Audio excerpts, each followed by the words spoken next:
پہنچا رہا ہوں کہ آج شام دوپہر کو اچھا لاہور میں ایک ڈاکٹرز کی کانفرنس تھی جہاں امریکہ سے بھی ایک آدھ فزیشین آئے ہوئے تھے. اچھا اور انہوں نے ایک پیپر وہاں ریڈ کیا جس کا عنوان تھا کہ اگر ہندوستان اور پاکستان کے درمیان جنگ چھڑ جائے اور اس جنگ کے دوران ایٹمی ہتھیار استعمال کیے جائیں تو پاکستان، ہندوستان اور ان کے نیبرز کو کیا نقصان ہو سکتا ہے اور دنیا کا کیا نقصان ہو سکتا ہے.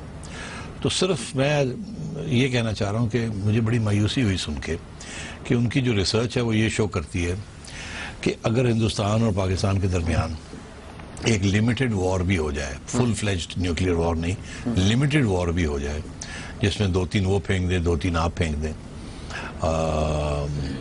تو کم از کم 100 کروڑ لوگ، 1 ارب لوگ جو ہے ان کی صحت کے اوپر اثر پڑے گا، جس میں سے وہ کہتے یہ ہیں کہ 50 سال کے لیے ہندوستان، پاکستان، چائنا اور یہ سارے علاقوں میں قید کی صورتحال ہو جائے گی.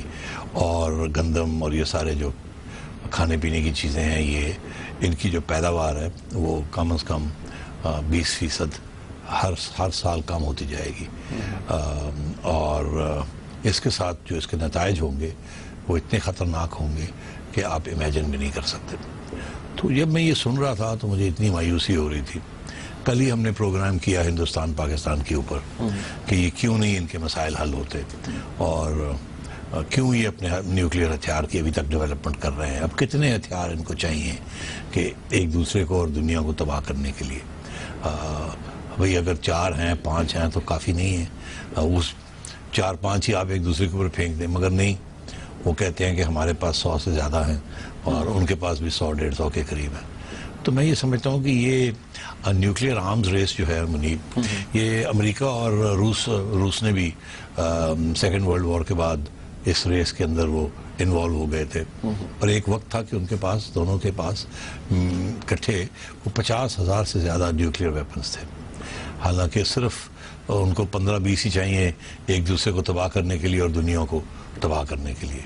اس کے جو ریڈیو ایکٹیو ویسٹ اور جو چارکول اور سوٹ جو اوپر جاتی، تو انہوں نے دونوں ملکوں نے مل کے اب وہ ریڈیوس کر دیے، 7 سے 10,000 رہ گئے ہیں دونوں کے درمیان. مگر ابھی بھی 7,000 اور 10,000 اور 7 اور 10 میں بہت فرق ہے.